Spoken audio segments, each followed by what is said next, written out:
अस्सलामुअलैकुम, welcome back to my channel, welcome back to another new vlog. क्या हाल आप सबका? उम्मीद है आप सब ठीक होंगे, खैर खैरियत से होंगे और अपने घरों में खैर आफियत से अच्छी ज़िंदगी गुजारे होंगे। हम भी अल्लाह का शुक्र है बिल्कुल ठीक हैं।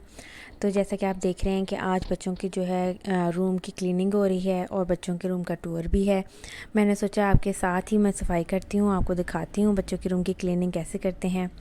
तो साथ साथ मैं वो जो मैंने स्प्रे बनाया था इकोनॉमिकल स्प्रे, उसी से ही मैं पूरे घर की जैसे डस्टिंग करती हूँ, हर काम करती हूँ। अगर आप मेरे व्यूअर हैं, शुरू से मेरे व्लॉग्स देख रहे होंगे तो आपको पता होगा कि मैं हर काम में जो है ना ये सोल्यूशन ले आती हूँ।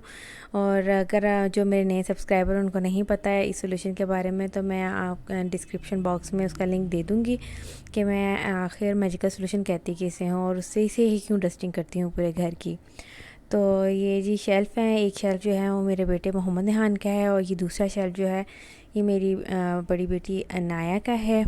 तो सब बच्चों ने अपनी अपनी चीज़ें रखी हुई, टेडी बेयर्स रखे हुए हैं, अपने मूड के हिसाब से उन्होंने चीज़ें रखी हुई हैं। और ये जो है फ्रेम है बच्चों के, वुडन फ्रेम है, इनके ऊपर वुडन पे हमने उनकी पिक्चर जो है वो बनवाई हुई है, स्केचिंग बनवाई हुई है, बड़ी अच्छी सी है। जब वो छोटे छोटे से थे तब की है उनकी, तो हमने इनकी शेल्फ़ पे रखी हुई है।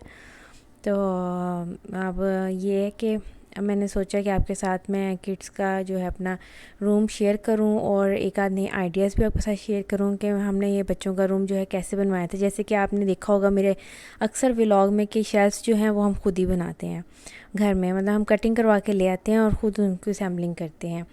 तो ये शेल्फ़ भी हमने खुद बनाई थी अपने बच्चों के रूम की, किचन की जैसे शेल्फ़ हैं, ये जो भी जितनी भी शेल्फ़ होती हैं हम खुद बनाते हैं। हमें शौक़ है, हम हस्बैंड वाइफ को, कि हम घर की जो है ना काम खुद करें, DIYs करें, मतलब बहुत ज़्यादा मेरे हस्बैंड का शौक़ है और उनके साथ मुझे भी बहुत शौक़ है। तो ये आपको एक इंटरेस्टिंग सा मैं आइडिया देने लगी हूँ कि बेड जो है हमने स्टोरेज बेड बनवाए हैं। ये स्पेशल हमने ऑर्डर पे ख़ुद डिज़ाइन दे के बनवाए हैं। ये बेड के नीचे सारी स्टोरेज है। तो जैसा कि आजकल घर जो हैं आपको पता है कि काफ़ी बड़े बड़े नहीं भी होते, नॉर्मल भी घर होते हैं। और वह घर जितने मर्ज़ी बड़े हों, बच्चे हों आपके, तो सामान जो होता है इतना ज़्यादा होता है कि उनके रखने की जगह का हमेशा ही होता है इशू कि कहाँ रखें कहाँ ना रखें। तो यहाँ पे जैसे इस्लामाबाद में सेम का थोड़ा सा इशू रहता है कि स्टोर रूम है जहाँ भी सेम होती है तो चीज़ें अक्सर ख़राब हो जाती हैं। तो ये है कि हमने इस तरह की स्टोरेज बेड आइडिया से हमने कई बेड बनवाया है कि इसके अंदर ना सेम कोई इशू नहीं होता और आपकी चीज़ें हिफाजत से पड़ी रहती हैं। तो ये जैसे एक बेड है, मैं आपको खोल के दिखा रही हूँ। तो इसमें 4 शेल्फ्स हैं। हमने पोर्शन बनाए हुए हैं। एक पोर्शन में मैं फ्लीस वगैरह बच्चों की चीज़ें रखती हूँ, एक में बेडशीट्स रखती हूँ डबल, एक में सिंगल, और पिलोज़ और कुशन्स वगैरह सब इस तरह मैंने मैनेज करके रखा होता है। अम्मी मैंने आपके सामने आपको दिखाने के लिए जब ये बेड खोला तो नीचे से ना काफ़ी चीज़ें मतलब ऐसे मिसऑर्गेनाइज पड़ी हुई थी, तो मुझे तो देख के फिर उलझन हो रही थी। मैंने कहा इनको भी सेट करती हूँ, अभी सेट करती हूँ। तो मैं उनको तरतीब से रख के सेट कर रही थी कि आपको भी मैं फिर दिखाऊं।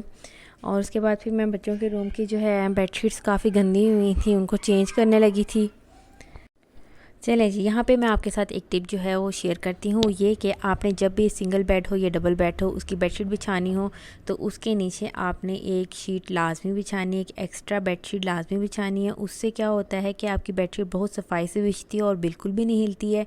अब आप देखिएगा कि मैंने बेड के नीचे अलग से एक बेडशीट, मैंने तो स्टिच ली हुई है, शीट्स ली हुई हैं बेड की। अगर आपके पास स्टिच जो है शीट्स नहीं है तो आप कोई भी रफ सी बेडशीट जो है वो नीचे पहले एक बेडशीट बिछाएंगे, फिर उसके ऊपर आपने ओरिजिनल बेडशीट बिछानी है। और जो पिलोज़ हैं उनके साथ भी आपने सेम ये ऐसे ही करना है। उन पे भी आपने 2 कवर चढ़ाने, एक आपने मतलब कवर चढ़ा देना है नॉर्मल सा, और एक ऊपर ओरिजिनल कवर चढ़ा देना है। उससे क्या होगा, तकिए की भी जो है लुक बहुत अच्छी आएगी, फ्रेश आएगी, और ये जो है बेडशीट है उसकी भी बहुत फ्रेश लुक आएगी। देखें अब ये बेडशीट है, इसके नीचे वाली स्टिच जो शीट थी वो मेरी धोने वाली थी, तो मैंने एक चादर एक्स्ट्रा सी पड़ी हुई थी तो मैंने वो बिछा के फिर ऊपर बेडशीट बिछाई थी। अब आप देखें बेडशीट्स की लुक कितनी अच्छी आ रही है। तो आपका ये टिक जो है ज़रूर यूज़ कीजिएगा, बहुत यूज़फुल होगी आपके लिए। तो मैंने सोचा आपको बता दूँ। और ये मेरे बच्चों की जो है ये अलमारी है, ये भी हमने ख़ुद ऑर्डर दे के बनवाई थी। ऊपर जो है अनाया का सेक्शन है, नीचे मोहम्मद निहान का सेक्शन था।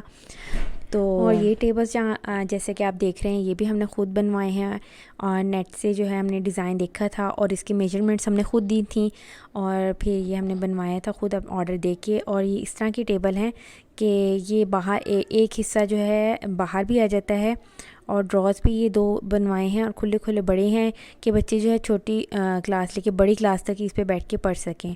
और ये इस तरह एडजस्टेबल टेबल है, ये बाहर भी आ जाता है, बाहर निकाल के इस पे बच्चे पढ़ लेते हैं और जब फ्री हो जाते हैं तो हम इसे अंदर कर देते हैं। स्पेस सेविंग टेबल है ये, मतलब जगह भी नहीं लेते हैं और जब पढ़ना हो तब बाहर निकाल लेते हैं।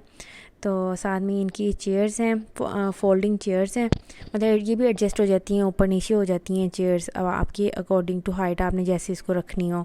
तो जी ये था मेरे बच्चों का रूम टूर। कैसा लगा? अगर आपको मेरे व्लॉग्स अच्छे लग रहे हैं तो आपने उन्हें लाइक शेयर और सब्सक्राइब ज़रूर करना है और साथ में जो बेल आइकन है उसको भी प्रेस करना है। उससे क्या होगा, मेरी हर आने वाली वीडियो जो होगी वो आपको टाइमली मिल जाएगी और आप मेरे साथ वीडियोस एंजॉय कर सकेंगे जो कि मैं आपके साथ शेयर करती हूँ। और मुझे बहुत मज़ा आता है आपके साथ अपने घर की रूटीन और अपने सब कुछ शेयर करना। तो आप भी मुझे अपनी मोहब्बत से ज़रूर जो है आगाह कीजिएगा, मतलब मोहब्बत का मतलब आप कमेंट ज़रूर कीजिएगा और लाइक तो आप लाजमी करेंगे इंशाल्लाह, उम्मीद है मुझे। अब जैसे कि ये बेडशीट उतरी थी तो मैंने फ़ौरन ऑटो मशीन में डाल दी कि साथ के साथ ही बेडशीट धुल जाए, क्लीनिंग हो जाए, तो फिर काम ज़्यादा जमा नहीं होता। तो उम्मीद है आपको मेरा ये व्लॉग बहुत पसंद आया होगा। इंशाल्लाह मिलते हैं नेक्स्ट व्लॉग में, तब तक के लिए आप अपना बहुत ख्याल रखिएगा। अल्लाह हाफिज़।